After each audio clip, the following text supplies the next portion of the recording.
Did you ever have to pretend everything was fine when it really wasn't? Are you ready for a shocking truth? In some families, love comes with a receipt, and the people you think you are closest to can be the first ones to act like you owe them forever. Yesterday at dinner, my mom leaned across the table and asked me, with that same smile she uses when she already knows she is about to cut me down, when it would finally be my turn to host a housewarming. I did not even flinch. I just took a sip of water, set my glass back on the table, and told her it already happened. She just did not get an invitation. You could have heard a pin drop.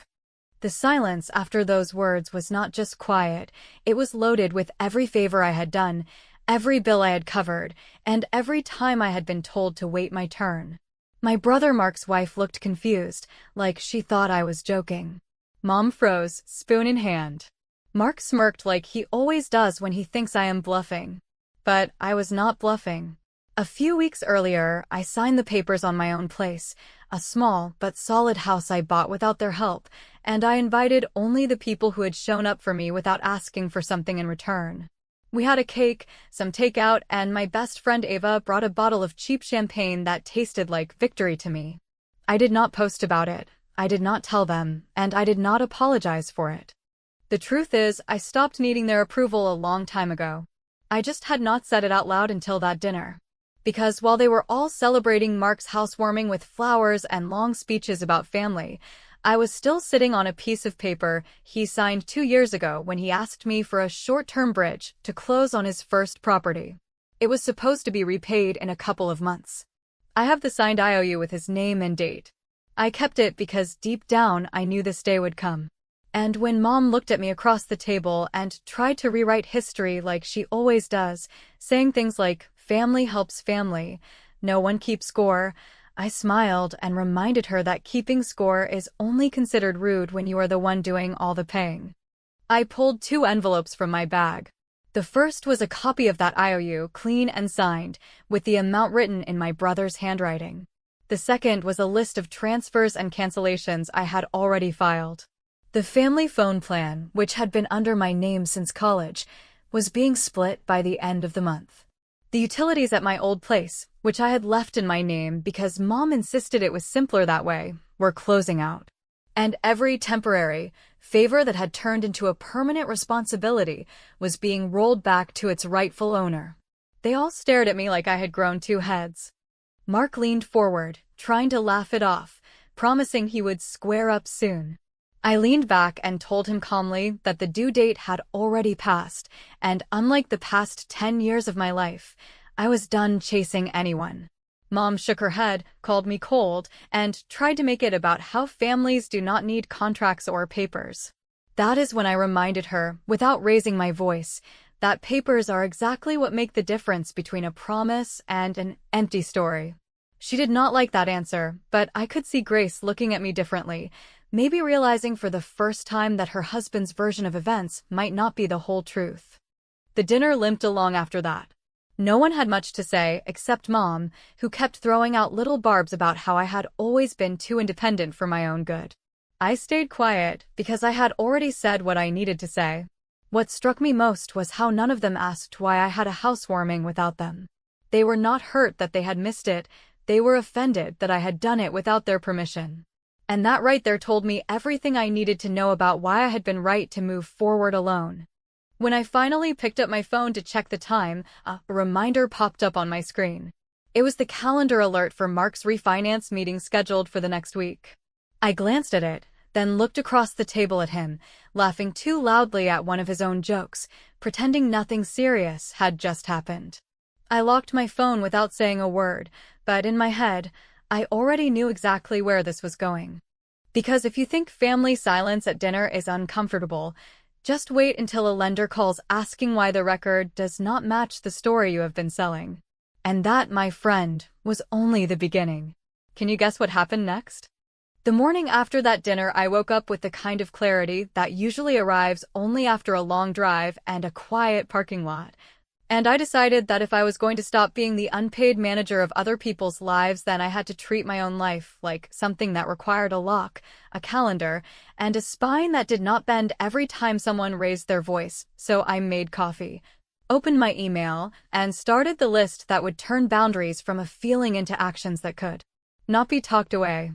By noon, I had called the carrier and scheduled the end of the family plan that had followed me from college, like a handcuff masquerading as kindness, and I set a transfer date for the end of the month with a clear note that each line would move to the person using it, with their own billing and their own responsibility. And when the agent on the phone asked whether I wanted to keep a backup payment method for emergencies, I heard my own laugh come out in a way I almost did not recognize, steady and light, and I told her no, because in this family the emergency had always turned out to be my existence, and I was not funding that anymore. I walked through each account like a careful janitor after a late shift, closing out the utilities at my old apartment, removing my card from auto payments that had become invisible because I stopped feeling them long ago. And I printed a one-page letter that used plain language without apologies to explain the dates, the transfers, and the fact that nothing here was up for debate. And I stuck it on my refrigerator like a reminder to myself that a boundary is only real when it is written, dated, and done. By late afternoon, the universe tested me the way it always does when you start changing something that benefited other people, because my mother arrived at my door without a text, turned the spare key I had given her years ago for emergencies that somehow included shoe sales and gossip, and stepped into my hallway like she still owned the silence between my rooms, and I realized in one clean breath that this was the first door that needed changing.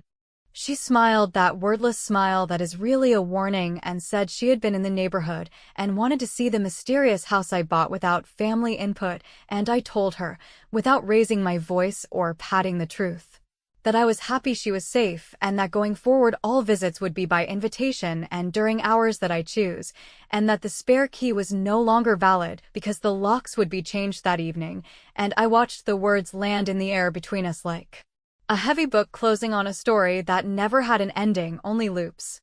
She called me dramatic and said families do not need appointments to love each other, and I told her that love with a key that opens any door at any time is not love, it is access, and access without consent is not closeness, it is control.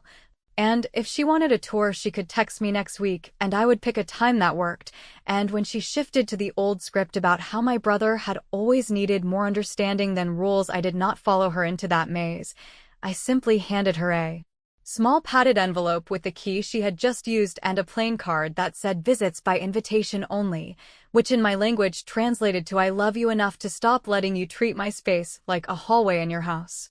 She left with a final sigh about how she did not recognize me anymore, and I told her gently that I finally recognized myself, and when the door clicked shut it did not sound like a slam, it sounded like what it was, a decision. Minutes later my phone buzzed with a message from Grace, who had been quiet through dinner, but not oblivious, and she asked, in a careful sentence that told me she had been rehearsing it in her head, whether there really was a signed note about the money Mark borrowed before his closing, because he had told her I was exaggerating and that it had only ever been a gift dressed up as a loan, and I stared at the screen for a long time. Because sending the photo of that document would change the story from he said into here it is, and once you let a fact out of its folder it never goes back to being a rumor. I typed that she should ask him for the paper he signed the week before inspection, and I watched the dots appear and disappear as if she was standing on a bridge and deciding whether to cross, and when she finally wrote that he insisted there was no paper at all, only a generous sister who had decided to keep a tally to make him look small, I felt that familiar mix of anger and grief that happens when someone you love chooses a convenient story over the truth that could actually fix their life. While I waited for my locksmith, I pulled down my own folder from the top shelf of the closet, the one labeled receipts and agreements, and I laid out the pages on my kitchen table like a quiet exhibition of a decade I had spent solving problems that were not mine, and I took a clean photo of the note with the date, the amount, and his signature that curves like a wave at the end. And I held my thumb over the send button and thought about all the times I had swallowed evidence because peace felt like survival, and I realized that peace built on secrets is not peace, it is silence with interest, and it always comes to collect. The locksmith arrived just as another text popped up from my mother, a paragraph about respect and gratitude and how she had given me life, and I thanked her for the reminder and told her the new key policy was not a punishment, it was a standard, and that I would be happy to have her over next week for coffee if she could agree to text first and not bring up the refinance or the group chat drama. And she wrote back that I was making everything about money, which made me laugh, because money had been the invisible river under every conversation for years, only now I was putting rocks in it so we could see where it actually flowed. When the locksmith tested the new deadbolt and handed me 2 fresh keys, I felt a pulse of steadiness move through me in a way that was not dramatic or cinematic, just true. And I slid one key onto my ring and put the other in a small envelope with my own handwriting on the front, addressed to myself, because the person who needed to learn how to ask permission to enter my life first was me. And I wanted the reminder on days when old habits dressed up as compassion. I stood at the sink, looked at the photo of the signed note glowing on my phone, and thought about Grace, who did not deserve to build a marriage on missing pieces, and about Mark, who had learned that if he denied something loud enough everyone would back down to keep the family dinners polite, and about me, who had finally decided that polite was just another word for unpaid, and I took a breath and chose the kind of honesty that does not shout. It simply arrives with the date stamped at the bottom, and I hovered for one more second. Because sometimes the difference between a life where you keep explaining yourself and a life where you do not is the moment you hit send, and in that second, with the new lock set and the old key sealed away, I realized the real question was not whether Grace could handle the truth, but whether Mark could handle a world where paper beats memory, and that answer was about to arrive whether he liked it or not, and my thumb started to move. I pressed send on the photo of the signed note and watched the message slide into the thread with Grace, and in that tiny moment when nothing had bounced back and no reply had arrived yet, I felt something shift inside me that was not triumph or even relief, but a steady acceptance that the version of the family we had all been performing had finally lost its stage, because once a fact is spoken in clear daylight it stops acting like a ghost that can be dismissed with a joke or a raised voice. The response came in measured pieces, first a read receipt, then a long pause that I imagined was a slow inhale on her end, and then a single sentence that did not scold or excuse, only asked for context, so I told her plainly that Mark had asked for a bridge, that I had agreed, that we had both signed a page so we would not argue later, and that later had arrived and refused to leave, and I added that I was willing to set a fair monthly plan if he wanted one, but I was done being a rumor he could spin into a villain when payments never showed up and holidays needed a cheerful scapegoat. Within the hour my email pinged with a generic notice from a lender about an upcoming refinance appointment linked to a property address I knew too well, and even though it was a standard message full of neutral language, a line near the bottom made my chest go still. The line asking whether all known liens, agreements, or shared interests had been disclosed to the underwriter, and I realized that the universe had a sense of timing that bordered on comic when you finally stopped ignoring it. Because here I was with a signed note and a calendar alert blinking at me like a metronome, and there he was preparing to file paperwork written with the kind of selective amnesia that our family treated like a love language. I called the title office that had helped on my own closing and asked for a short appointment, and later that afternoon I sat across from a woman who explained in plain terms that I could record a lien, that it would not be a dramatic scene or a drawn-out fight, that it would be administrative and boring and based on a document with a date and a signature, and I nodded through the formality and told myself I was not doing this because I wanted to win. I was doing it because I was tired of living in a world where losing looked like being the only adult in the room, and if adulthood needed paper to be believed, then I was going to give it paper. While we reviewed the language, my phone vibrated with a call from my mother, and I let it go to voicemail because I have learned that the fastest way to collapse a boundary is to answer every summons like a firefighter, even when there is only steam. And once the lien form was complete and my fee paid, I stepped onto the sidewalk feeling unremarkable in the best possible way, like someone who had finally matched her actions to her sentences, and on days like that, plain air feels radical. When I finally listened to the voicemail later, I heard the clipped urgency that always arrives when she senses that her preferred story will not hold. She accused me of ruining my brother's refinance. She used words like betrayal and family name and public record. And I reached the end of the message and realized she had not asked a single question, so I texted her 2 lines, the first confirming that yes, I had recorded a lien based on a signed loan, and the second stating that it would be released the day it was repaid in full, and that there would be no penalties because my goal was not punishment, it was closure, and then I put my phone face down and let silence do a job I had never let it do before. Grace wrote again that evening, this time with a softness that felt like someone opening a window in a stale room. And she admitted that she had never seen the note and that he had framed the money as a generous family gesture that I had decided to make transactional out of jealousy, and she asked me why I had waited this long, and I told her the most honest thing I could say. That I had spent years trying to keep peace by absorbing the cost of it, that I kept hoping the next month would be the month he paid, that I had been afraid of being branded the difficult one, and that I finally realized I would rather be difficult than erased. Near noon the next day, as if a director had called action on a scene I did not audition for, Mark showed up in the lobby of my building with the tight shoulders and restless hands that usually mean a conversation is about to turn into a performance. And he did not even say hello before launching into a speech about loyalty and how I had blindsided him, and I let him talk until he ran out of sentences, and then I told him without heat that nothing about a signed page is a blindside, that I had offered plans, that he had ducked and delayed and joked, and that a lender called reality now needed something more than charm to balance the numbers. He demanded that I pull the lien before his appointment. He said the word family like a threat and a plea in the same breath, and I reminded him that family without fairness is only a story we tell to avoid accountability. And that I was not ripping him off or humiliating him, I was asking him to keep a promise he asked me to write down, and I watched his face move through anger into calculation as the truth settled into the room and refused to leave. I told him the terms in one long simple paragraph, that I would accept a cashier's check in the exact amount listed, that I would sign the release on the same day, that if he needed a short schedule for the final payment we could draft it, and file an agreement with dates and amounts so no one had to trust a memory ever again,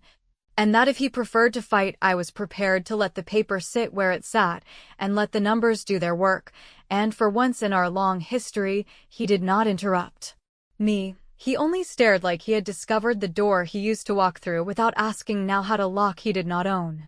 He left with a promise that sounded less like a threat and more like someone who understood that a lender sees everything eventually. And as the lobby doors closed behind him I realized that my pulse was steady and my hands were warm, and I did not feel like a monster or a martyr. I felt like a woman who had finally chosen the life that matched her words.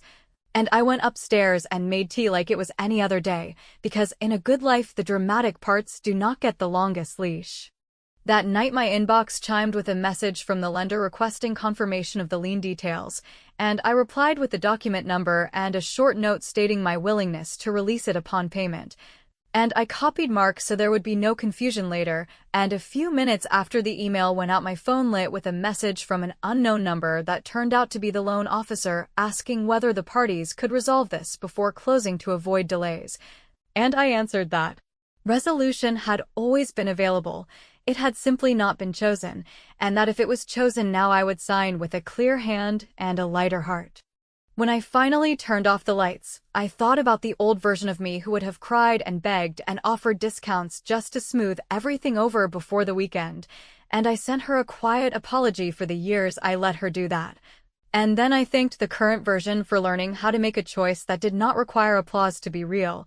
And as I drifted towards sleep my phone buzzed one more time with a message from Grace that said only, I saw the email. Thank you for being clear, and the room felt still in a way I recognized as the sound of a story that had run out of places to hide, which is another way of saying that the next move was his, and I was finally fine with that.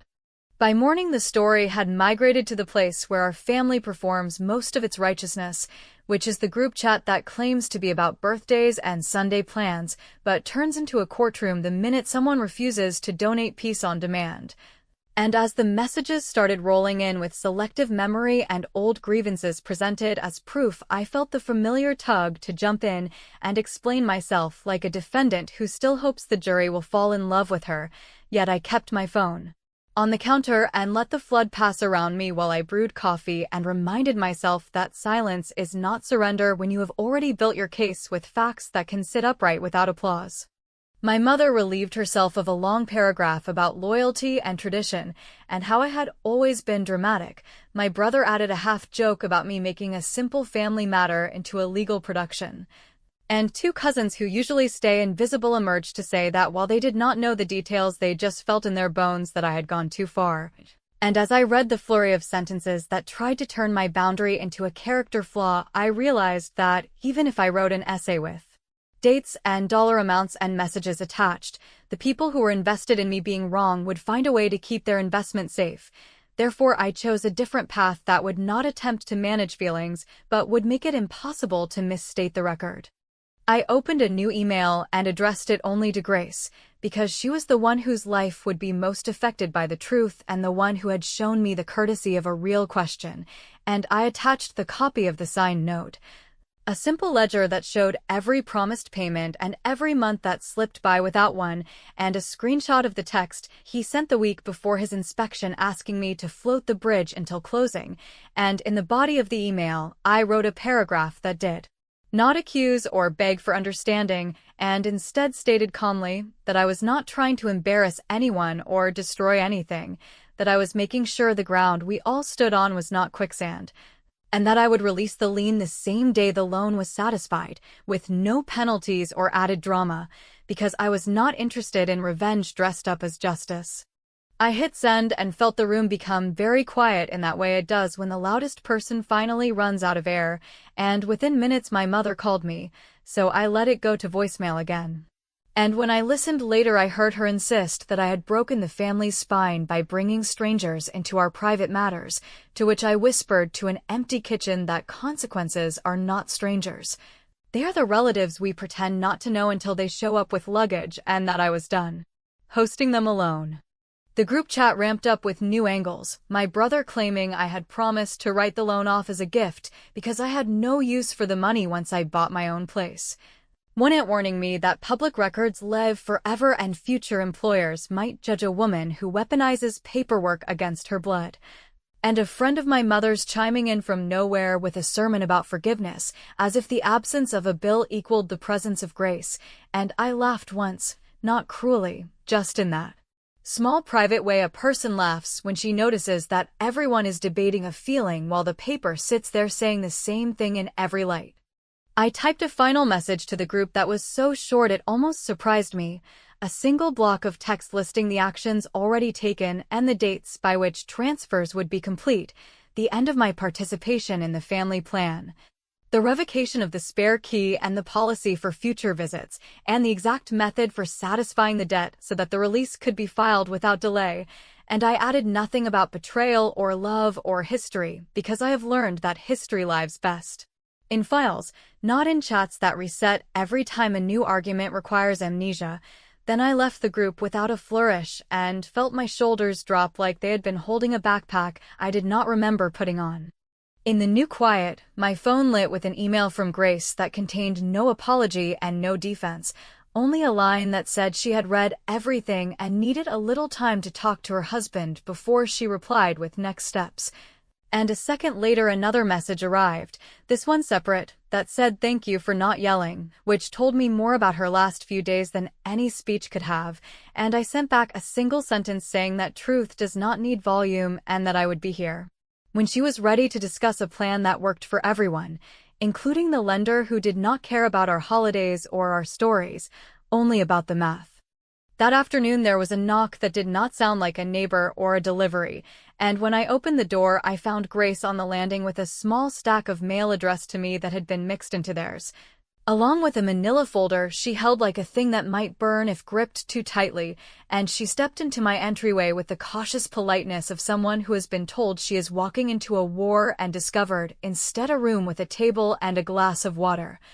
And she handed me the folder and said she had insisted on seeing the refinance paperwork herself because confusion had become a permanent roommate and she was tired of renting to it.